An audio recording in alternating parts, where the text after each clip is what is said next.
Hello class. तो आज हम बात करेंगे practice questions based on pronoun. तो first we have the front page story was about a school girl slash that had hurt herself slash while saving a child in an accident slash no error. तो आपको इस question में error बताना है, वो भी pronoun को देख के बताना है। अगर आप देखोगे इस क्वेश्चन को तो यहाँ पे बात की हुई है अ स्कूल गर्ल, किसी एक लड़की की बात की गई है, ठीक है ना। तो अगर वो लड़की है तो उसके आगे जो यूज़ किया हुआ प्रोनाउन उसको हमें देख के लगाना है। तो यहाँ पे जो हमने यूज़ किया, हमने यूज़ किया दैट, लेकिन यहाँ पे दैट नहीं आएगा क्योंकि मैंने आपको उस दिन भी बताया था क्लास में कि जब भी हम बात करते हैं अपने रिलेटिव प्रोनाउंस की, and in relative pronoun we have who, which and that. हम हु का यूज़ करते हैं विद पर्सन के साथ, विच का करते हैं विद थिंग के साथ, एंड दैट का करते हैं with both person as well as thing, जब सेंटेंस में दोनों की इकट्ठे बात हो रही होगी, ठीक है ना। तो यहाँ पे जो बात हुई है, यहाँ पे सिर्फ लड़की की बात हुई है, तो उसके अकॉर्डिंग यहाँ पे दैट नहीं आएगा, यहाँ पे क्या आएगा, हु आएगा। तो error is in your B part. I hope clear हुआ होगा आप लोगों को। Now moving to our next question. The last thing that the fond mother slash gave her only son slash was his blessing slash no error। तो अगर sentence को देखो ध्यान से तो यहाँ बात हुई है मदर की। अगर मदर है तो उसके लिए हमें यूज़ करना चाहिए हर, ना कि हेज। तो आपका एरर कहाँ पर है, यहाँ पे आपके सी पार्ट में। Okay, now next question is it is not slash I who is slash to blame slash no error. अगर यहाँ पे आई है लिखा, with I we use am. हमेशा आई के बाद हम एम यूज़ करते हैं, इज़ नहीं करते हैं यहाँ पर, ठीक है ना। तो यहाँ पे क्या होना चाहिए आपका, it is not I who am to blame, ठीक है। तो एरर किस में है आपके, अगेन बी पार्ट में है। Fourth question, I shall aware of slash this opportunity slash to meet your there slash no error. अगर इस क्वेश्चन को देखा जाए यहाँ पे, तो यहाँ पे अवेल लिखा हुआ है वर्ड, है ना। अवेल क्या है आपका, अवेल जो है वर्ड, ये अपने साथ क्या लेके चलेगा, अपने साथ रिफ्लेक्सिव प्रोनाउन लेके चलेगा, ठीक है ना। रिफ्लेक्सिव प्रोनाउन लेके चलेगा यहाँ पे, ठीक है। So according to I, starting में आई है तो आई का रिफ्लेक्सिव क्या होता है, माई। तो यहाँ पे प्रोनाउन क्या होगा, रिफ्लेक्सिव माई सेल्फ होगा। तो एरर किस पार्ट में है आपके, बिगनिंग में ही है। ओके, ये क्लियर हुआ होगा आप लोगों को। Next question, put you in my position slash and you will realize slash the problems faced in my profession slash no error, ठीक है ना। अगेन देखते हैं क्वेश्चन को, put you लिखा है यहाँ पे, जो कि नहीं होगा, यहाँ पे क्या होगा, put yourself in my position, ठीक है ना। put yourself, तुम मेरी जगह खुद को रख के देखो, एंड देन यू रियलाइज, तब तुम रियलाइज करोगे कि जो मैंने प्रॉब्लम्स फेस की हैं अपने प्रोफेशन में। आई होप ये क्लियर हुआ होगा आप लोगों को। Next question, we are proud to announce slash that every one of us have earned slash a good name slash no error, ठीक है ना। यहाँ पे वर्ड यूज हुआ है everyone, ठीक है ना। तो विद everyone हमेशा याद रखना आपको, everyone अपने साथ लेता है singular verb, everyone takes singular verb. So हमें यहाँ पे क्या यूज़ करना है, हैव की जगह हमें यहाँ पे यूज़ करना है अपना has. We are proud to announce that every one of us has earned a good name no error, क्योंकि सब्जेक्ट वर्ब आपस में क्या होते हैं, जुड़े हुए होते हैं, इनके बीच में एक अग्रीमेंट होता है। अगर सब्जेक्ट हमारा सिंगुलर होगा तो हमारी वर्ब भी क्या होनी चाहिए, सिंगुलर ही होनी चाहिए। अगर सब्जेक्ट हमारा प्लूरल होगा तो हम वर्ब भी क्या लगाते हैं, यहाँ पे अपनी प्लूरल लगाते हैं, ठीक है ना। आई होप क्लियर हुआ होगा आप लोगों को।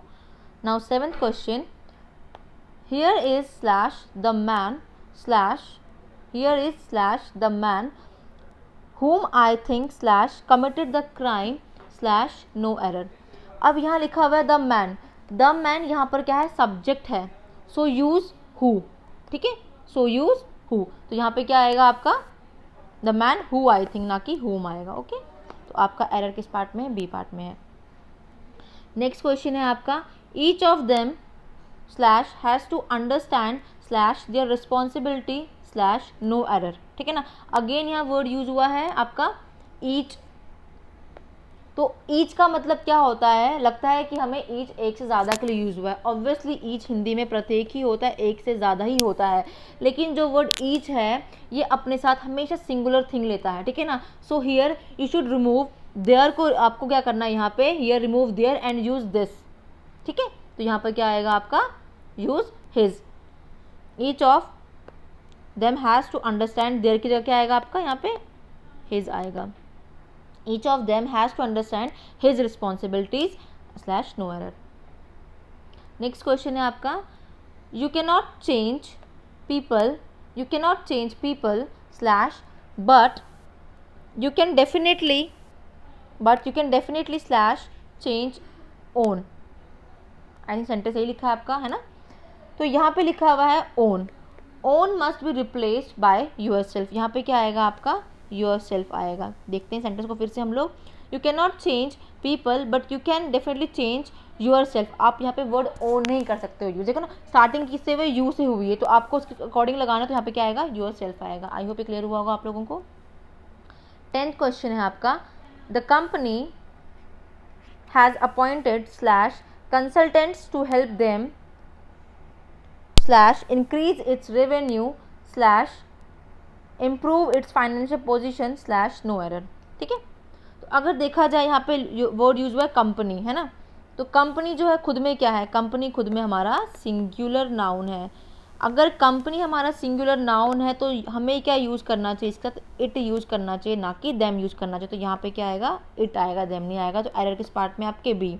सेंटेंस कैसे होगा आपका ये, the company has appointed consultants to help its increase its revenue and improve its financial position. ठीक है, next one, the company is in डेब्ट slash and has been unable slash to pay their employees salaries slash for the past 6 months slash no error. अगर इस sentence को देखें यहाँ पर again company word use हुआ है।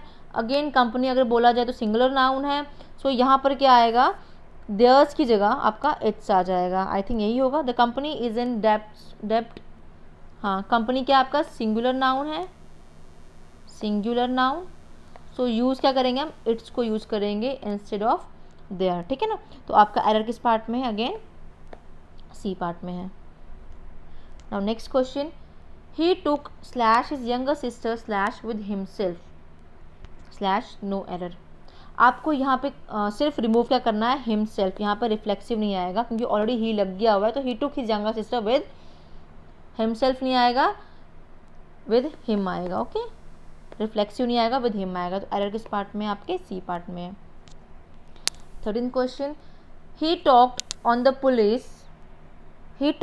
the phone second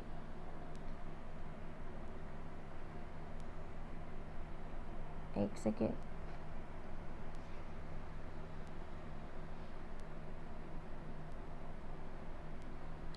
he talked on the phone slash for hours together slash who really irritated slash his parents a lot slash no error। आपका sentence इस तरीके से, ठीक है ना। हियर हम बात करें, we are talking about the phone, he talked on the phone for hours together who really irritated his parents a lot। Sentence कुछ इस तरीके से आपका, है ना। तो यहाँ पे जो गड़बड़ हुई है वो हुई है यहाँ पे पेरेंट्स की बात है, तो यहाँ पे हु नहीं आएगा क्योंकि फ़ोन पे बात कर रहा है पेरेंट्स, है ना, खुद नहीं है, फ़ोन पे बात कर रहा है। तो हु की जगह क्या आएगा, विच आएगा यहाँ पे। ठीक है ना। तो 13 पार्ट आपका जो है एरर है आपका सी पार्ट में। Now moving to your 14th question, governments and business houses must reduce slash its own energy use slash and promote conservation slash to the citizens and employees slash no error। Again यहाँ पे आपको दिख रहा होगा its own energy use. तो यहाँ पे it's नहीं आएगा, गवर्नमेंट एंड बिजनेस दो चीज़ें, तो यहाँ पे क्या आएगा, यहाँ पे देयर आएगा। ठीक है ना, क्योंकि यहाँ पे दो सब्जेक्ट की बात हो रही है। जब भी दो सब्जेक्ट की बात हो तो हम क्या यूज़ करेंगे, देयर, एक गवर्नमेंट से और एक बिजनेस हाउसेज है। ठीक है, आई होप क्लियर हुआ होगा। नेक्स्ट क्वेश्चन है आपका, even those which slash have no previous slash work experience have slash applied for this job slash no error. यहाँ पे सामने ही गलती दिख रही है हमें, इवन दोज विच, यहाँ पे विच नहीं आएगा। इवन दोज इंसानों की बात हो रही है तो हम यहाँ पे यूज़ करेंगे who. Even those who have no previous work experience have applied for this job. तो एरर किस में, आपके ए पार्ट में। आई होप आपको क्लियर हुआ होगा। ये सारे के सारे आपके प्रोनाउन के एरर्स थे, बेसिक एरर्स थे। ठीक है, thank you class, have a nice day.